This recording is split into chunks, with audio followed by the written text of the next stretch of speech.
Hey guys, it's Dasher Zach back with another review, this time of the Uhuru WM-09. This is a sponsored review, my first one, kind of testing out the waters and simply asking the question, is there a place in the market for a $10 $33.95 gaming mouse? Let's find out.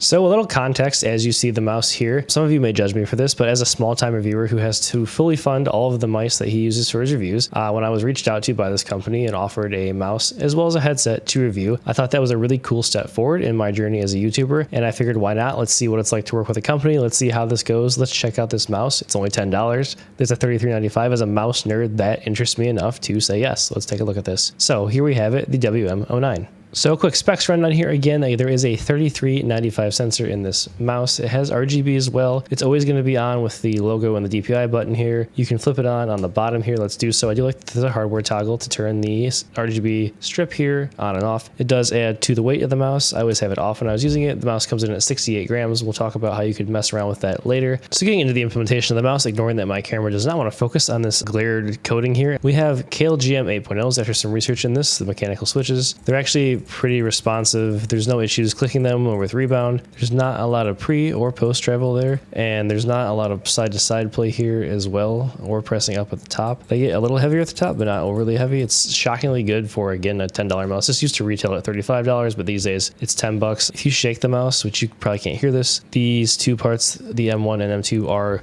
loose and you can hear them rattle, so that's not of the highest quality. The scroll wheel it's almost missing steps, like there almost aren't steps there. It's too light. You could grow multiple steps at a time if you weren't paying attention. The click itself is a medium click. It doesn't rebound the best. It's not super spammable. It does function as a scroll wheel. It's never my biggest concern, but not great marks there. So taking a look here at the side buttons, it has the opposite problem of most budget mice, so that usually typically have no pre-travel and a lot of post. You actually can't sink this into the shell very far. There is a lot of play there. Quite a bit of play, but there's actually a large amount of pre-travel before you actually hit the button, which is kind of the worst thing you can have on a side button because it doesn't travel very quickly. The quality feel of the side buttons actually isn't bad. They're pretty spammy and pretty snappy, but those quality issues do exist. Looking at the bottom of the mouse here, we have black PTFE feet. They're honestly not totally dissimilar to what MCHO's has going. They're actually nicely rounded. They glide well. They're just very slow and not my favorite. You again see the RGB button there and then the on-off, and there is dongle storage as well on the bottom of the mouse. Nothing much else to write home about there. The coating, I mean, there is a coating. It almost, I would call it like an office mouse coating. It's like a little grainy. It's like if you took an older Death Adder V2 and like smoothed it out some, but still left some graininess. Like, I don't prefer it. I've felt slipperier mice before, and with the grip tape here, I had no issues, but it definitely does not feel premium. Again, it feels like kind of a cheaper office mouse in that sense. Build integrity wise, shockingly almost rock solid. A very small amount of side flex, so I'm putting pressure here on the sides. Pressing on the bottom of the mouse, there's actually no flex. You're not actuating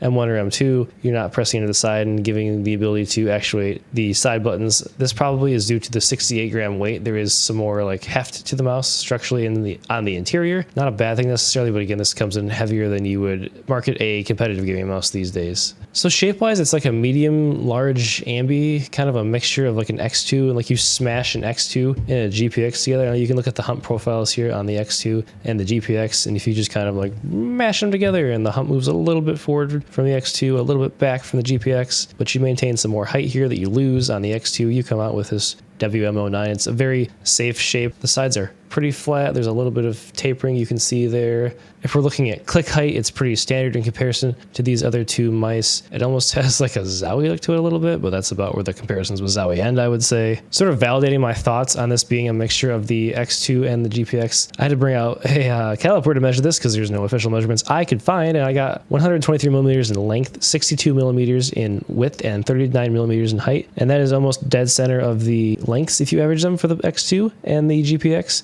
The height for the X2 and the GPX, except for it is 2 millimeters narrower than the GPX and 1 millimeter narrower than the X2 V2 at 62. So it's just like a little narrower version. And that narrowness does hold true here if you look at the grip width of the mouse, but there is a slight bit more hip flare on the back from the WM-09. So overall takeaways from the shape is it's very safe. When you're comparing something like an X2 and a GPX, you're already in the safe range. When you merge them together, they stay safe. And this is a $10 mouse, so like it's targeted toward an audience that's very generic probably. We want the mouse to be a very safe shape, and they did achieve that. I kind of forgot that I was using a new mouse, which is a compliment to a mouse that's $10 after I had been in game for a few minutes and even in aim trainers, so a positive there for the shape being so safe. So let's answer the question I asked in the intro. Can you perform well with a $10 $33.95 mouse? Is there a place for this in the market? I would say yes, with some caveats. If I had never gotten into extremely good gaming peripherals and top-line mice, I wouldn't be able to tell any of the flaws in this mouse. Overall, it does just feel cheap everywhere around, but like at an old base price of $35 and now coming at $10, what are you looking for? What do you expect? It is a cheap mouse and it does feel that way. It also performs that way. It's not the best $33.95 sensor implementation. It's probably one of the lower end ones that I felt, even worse than like a Dharma Shark or an Attack Shark, and nowhere near something like Logitech, Pulsar, even like a Skyrox, like sort of top edge of the line. Skyrox's pulling rate issues that were exposed by Attack Power Up notwithstanding, but we'll ignore those because I like those mice, right? Yeah. Anywho, yeah, this mouse, like again, got over like 4K in intermediate season 4 Kovacs smoothbot with this mouse like 3 or 4 times, no problem. I could perform well in other scenarios, like at least up to 95% of the performance of these other mice. It didn't necessarily feel like the smoothest experience, but like if I wasn't paying attention, it felt fine and I performed fine, which does kind of make me question like, what am I even doing with my life having 45 plus mice on my desk? But in reality, I do really enjoy what I'm doing, so that's beside the point. A couple other detractors of note and oddities. You do have to click the mouse to wake it up as opposed to just moving the sensor, which is a little unusual. And I did have one single instance where I was in smoothbot and my sensor just kind of like jumped from looking straight up to straight down. That occurred one time, but it did occur, so I figured that should be something that you guys are aware of. So software-wise, you go to their site, grab a zip, it's kind of sketchy, go through Windows, get some warnings, you install it because you're a mouse reviewer and that's your job. You can adjust the button settings here, macros. Battery life's been pretty solid for the 400 milliamp hour battery, 3395 running at 1K, which is what I'm on here, is pretty power efficient. There aren't many settings beyond though DPI. You can adjust your RGB settings. Again, the polling rates here. This is just Windows mouse attributes and then LOD. There's no motion sync, ripple control, angle snapping. Not that I use any of those anymore. Beyond that, pretty bare bones software. It does function for what it's worth, but it's not great. For the weight on the WM-09, we came in at 68 grams, directly the equivalent to what it was advertised at. Take note, other budget mice companies. I've already told you about standard height and width, but the narrowest part of the grip width does come in at 57.7 millimeters. If you don't care about headsets, skip right ahead to the next timestamp. Real quick, I was also sent out something that I never talk about on this channel, and that is a headset. It's a wireless, both Bluetooth and 2.4 gigahertz connections headset. It's the Comfo G724X, quite the name there. Retails for $30. It's just your wireless gaming headset. These ear pads are actually quite comfortable. The headband is kind of hard and not comfortable, and honestly, I have a smallish head, and the maximum size you can get this to is a little tight on me, so I would suggest that they make it maybe a little bit bigger and more adjustable. The fact that the ear cups can turn like this is pretty cool for a cheap headset like this. Mic quality-wise, it does not come with this pop filter. I added it on because the popping was a little absurd.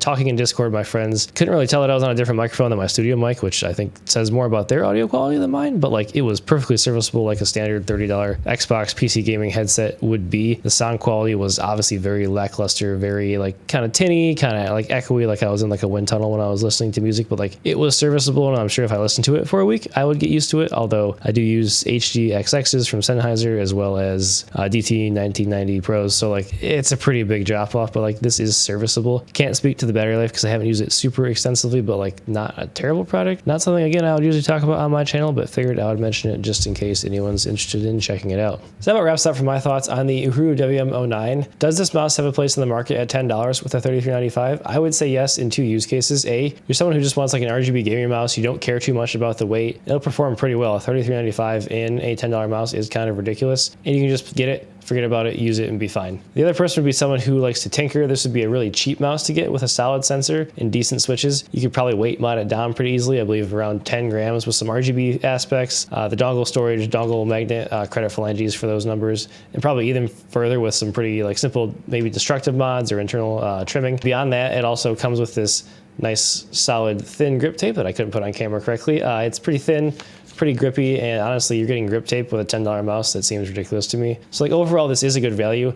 I wouldn't recommend it to any enthusiasts. It's not going to perform super well. It's not the mouse for me. I won't be pulling out anymore, but I didn't have a terrible time with it. And honestly, that was a pleasant surprise. Thanks so much for watching. Please let me know what you thought about this sponsored review. Was it cheesy? Should I stop doing it? Should I do more? All of your thoughts are appreciated down in the comments below. Beyond that, please like and subscribe if you enjoyed the video. If you hated it, that sucks. I get it.